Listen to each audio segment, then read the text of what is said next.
أعوذ بالله من الشيطان الرجيم پناہ مانگتا ہوں میں اللہ کی شیطان مردود سے۔ بسم الله الرحمن الرحيم شروع اللہ کا نام لے کر جو بڑا مہربان نہایت رحم والا ہے۔ اعوذ باللہ من الشیطان الرجیم بسم اللہ الرحمن الرحیم تلك القرى نقص عليك من أنبائها ولقد جاءتهم رسلهم بالبينات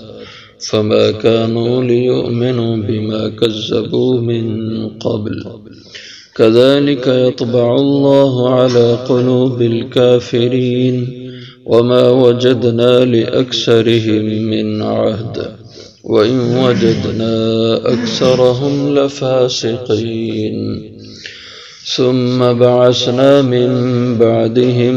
موسى بآياتنا إلى فرعون وملئه فظلموا بها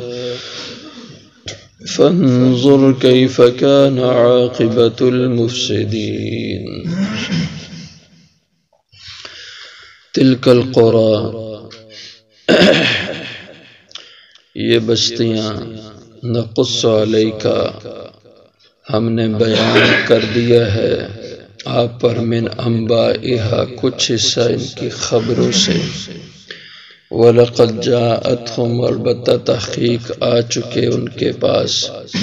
رسلہم ان کے پیغمبر بالبینات واضح دلائل لے کر فما كانوا لیؤمنوا پس نہ تھے وہ لوگ کہ ایمان لے آتے بما کذبوا من قبل اس کے سبب کہ وہ جھٹلا چکے تھے من قبل اس سے پہلے کذالک یطبع اللہ یوں ہی مہر لگا دیتے ہیں اللہ علی قلوب الکافرین انکار کرنے والے لوگوں کے دلوں پر وما وجدنا اور نہیں پایا ہم نے لأکثرہم ان کے اکثر کو من عہد اپنے وعدے کا پکا وَإِن وجدنا اور یہ کہ پایا ہم نے اکثرہم ان کے اکثر کو لفاسقین البتہ نافرمان ثم بعثنا پھر ہم نے بھیجا من بعدہم ان کے بعد موسیٰ علیہ السلام کو بآیاتنا اپنی طرف سے نشانیاں دے کر الی فرعون فرعون کی طرف وملئہ اور اس کے وزیر و مشیروں کی طرف فظلموا بہا پھر انہوں نے ظلم کیا ان آیات کے ساتھ فانظر پس دیکھ تو کیف کان کیسا ہوا عاقبت المفسدین انجام فساد کرنے والوں کا گزشتہ انبیاء علیہ السلام میں حضرت نوح علیہ السلام حضرت ہود حضرت صالح حضرت لوط حضرت شعیب علیہ السلام ان کی قوموں کا ذکر ہوا تو اس کے بارے میں فرمایا تلک القرى یہ جو بستیاں آبادیاں تھیں نقص علیک من انبائها ہم نے بیان کر دی ہاں پر ان کی کچھ خبریں کچھ حالات ان کے ہم نے آپ کو بتلائے ہیں اور بہت سی تفصیلات ہیں ظاہر ہے اگر ایک قوم نے ایک پیغمبر نے ان کو دعوت دی ہے 1000 سال تو کتنے واقعات تفصیلی تذکرے ہیں تو ان میں کچھ اللہ نے بیان فرمائے ہیں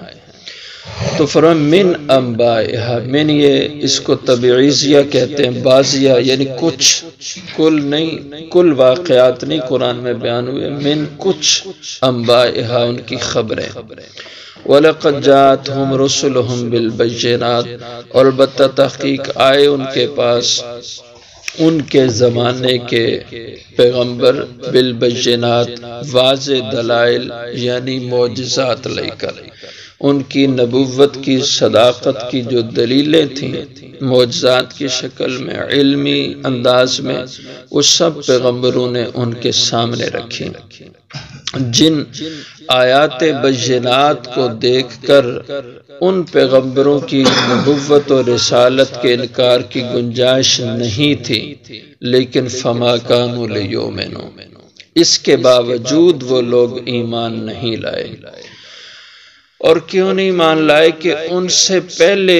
جو ان کے باپ دادا گزرے تھے، ان کے دور کے جو پیغمبر تھے، انہوں نے بھی ان پیغمبروں کا انکار کیا، انہوں نے بھی ان کی مخالفت کی، تو ان کے بعد جو ان کی نسل آئی وہ بھی اپنے باپ دادا کی ڈگر پہ چلی، انہوں نے بھی اپنے وقت کے پیغمبروں کی مخالفت کی۔ یا پیغمبر کے بعد جو ان کے نائبین اہل علم لوگوں کو پھر دعوت دینے لگے نبی کے بعد، تو بعد والے ان نبیوں کے نائبین جو اہل علم تھے، لوگوں نے ان کی بات بھی نہیں مانی، اس لیے کہ ان کے بڑوں نے پیغمبروں کی نہیں مانی تو علماء کی کیوں مانی؟ تو فما کانوا لیؤمنوا، پس نہیں وہ ایمان لانے والے ہوئے، بما کذبوا من قبل، اس وجہ سے کہ وہ جھٹلا چکے تھے اس سے پہلے بھی۔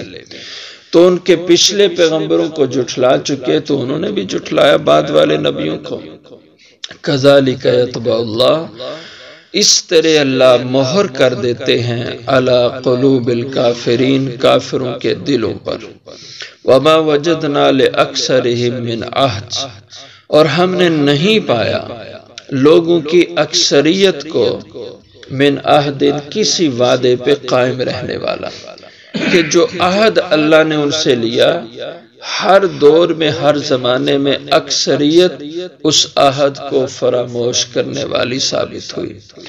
تو یہ عہد کیا ہے کہ جس عہد کو اکثر طبقہ، اکثر معاشرے کے افراد وہ فراموش کرتے ہیں، اس عہد کی پاسداری نہیں کرتے۔ ایک تو عہد مشہور ہے جس کو عہد الست بربکم کہا جاتا ہے، کہ سب نے اللہ کے حضور اس کا اقرار کیا کہ ہم تجھے اپنا رب مانتے ہیں، اپنی زندگی تجھے رب بنا کر کے گزاریں گے۔ یہ ایک عہد ہے جو ہر انسان نے اللہ سے کیا ہوا ہے۔ تو اکثریت اس عہد کے مخالف چلنے والی ہوئی ہے ہر معاشرے میں۔ اور دوسری اس کی تفسیر مفسرین کرام رحمہم اللہ نے یوں بیان فرمائی کہ اس عہد سے مراد یہ ہے کہ جب بھی انسان کبھی مصیبت میں مبتلا ہوتا ہے، وہ کافر ہو یا ایماندار ہو، جب مصیبت میں پکڑا جاتا ہے تو پھر اللہ کو پکارتا ہے اور یوں کہتا ہے لَإِنْ أَنْجَيْتَنَا مِنْ هَٰذِهِ لَنَكُونَنَّ مِنَ الشَّاكِرِينَ، اے پروردگار عالم، اس گرفت سے اور اس پکڑ سے تو مجھے نکال لے، اس مصیبت سے نکال دے، اس بیماری سے نکال دے، تو میں تیرا اس کے بعد شکر گزار بندہ بن کے رہوں گا۔ ہم اکثر کرتے ہیں اپنی زندگی میں، جب مصیبت میں آتے ہیں اللہ کو بڑا یاد کرتے ہیں کہ اللہ اب تو آسانی کی صورت دے دے، پھر دیکھ میں تیرا تابعدار بنوں گا۔ یہ عہد ہے۔ ہر بندہ اپنے مشکل حالات میں اللہ سے یہ وعدہ کرتا ہے، اور پھر جب خوشی ملتی ہے تو اس عہد کو توڑ دیتا ہے، اس کے خلاف چلتا ہے، پھر رب کو بالکل بھول جاتا ہے۔ اس کو بیان کیا وما وجدنا لأکثرہم من عہد، اور نہیں پایا ہم نے لوگوں کی اکثریت کے لیے من عہد، کسی وعدے پہ قائم رہنا۔ وَإِن وَجَدْنَا أَكْثَرَهُمْ لَفَاسِقِينَ، اور یہ کہ ہم نے پایا اکثر لوگوں کو لفاسقین، البتہ بے حکمی کرنے والے۔ فاسق کا معنی ہوتا ہے اللہ کے حکم کو توڑنے والا، اللہ کے حکم سے گردن کو کھینچ لینے والا، بے حکمی کرنے والا۔ ثم بعثنا من بعدہم موسیٰ، پھر بھیجا ہم نے ان پیغمبروں کے بعد جن کا پہلے ذکر ہوا، ان کے بعد موسیٰ علیہ السلام کو، بے آیاتنا اپنی طرف سے نشانیاں معجزات دے کر۔ قرآن حکیم میں سب سے زیادہ جو تذکرہ ہوا ہے انبیاء علیہ السلام میں وہ حضرت موسیٰ علیہ السلام کا ہوا ہے۔ اس کی وجہ شاید یہ تھی کہ عرب کے اندر چونکہ جتنے مذاہب آباد تھے، ایک تو عرب کا بڑا جو مذہب تھا بت پرستی کا تھا، اس کے بعد جو سب سے بڑا مذہب تھا وہ یہودیوں کا تھا، چونکہ مدینہ اور اطراف مدینہ میں بڑی اکثریت کے ساتھ یہ لوگ آباد تھے، اور تیسرے درجے میں پھر عیسائی آباد تھے، نجران کا علاقہ اس میں اکثریت عیسائیوں کی تھی، اور چوتھے درجے میں ایک سابی فرقہ تھا وہ آباد تھا، اور پانچویں درجے میں عرب کے اس خطے میں مجوسی آتش پرست یہ لوگ آباد تھے۔ تو چونکہ اکثریتی مذہب عرب کا اس دور میں بت پرستی کے بعد یہودیت تھا، اس وجہ سے یہودیوں کے لیے جو پیغمبر آئے تھے حضرت موسیٰ علیہ السلام، ان کا قرآن پاک میں زیادہ ذکر ہوا ہے۔ تو اللہ نے اپنی آیات اور معجزات دے کر ان کو بھیجا الی فرعون و ملئ، فرعون اور اس کے سرداروں کی طرف، یعنی اس کی کابینہ کی طرف، فظلموا بہا، پھر انہوں نے ظلم اور زیادتی کی آیات ربانیہ کے ساتھ جو حضرت موسیٰ نشانیاں لے کر کے آئے ان کو فراموش کیا اور ان کو جادو کہا۔ فانظر کیف کان عاقبۃ المفسدین، تو پھر دیکھ کیسا ہوا انجام ان فساد مچانے والوں کا۔ اللہ نے پھر قوم فرعون کو، فرعون اور اس کے لاؤ لشکر کو کس طرح پانی میں غرقاب کر دیا، اور کس عبرتناک انجام سے اللہ نے ان کو دوچار کیا، اور آج تک اس کا انجام دنیا کے لیے عبرت ہے۔ اور فرعون اور اس کے پہلے کے جو فرعون تھے ان کی نعشیں آج بھی ان کے ملک میں مصر میں پڑی ہوئی ہیں، اور وہاں وہ عبرت کا نشان بنے ہوئے ہیں۔ اس لیے فرمایا فانظر، پھر تو غور کر دیکھ، کیف کان عاقبۃ المفسدین، کیسا ہوا انجام اس زمین میں فساد مچانے والوں کا۔